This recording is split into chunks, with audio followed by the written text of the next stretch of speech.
Okay guys, let's try this ENC AG John Wick Taran airsoft rifle.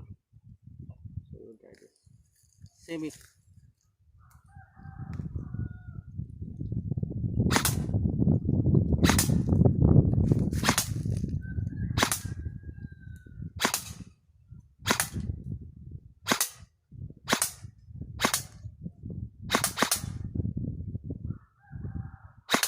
So we will try auto.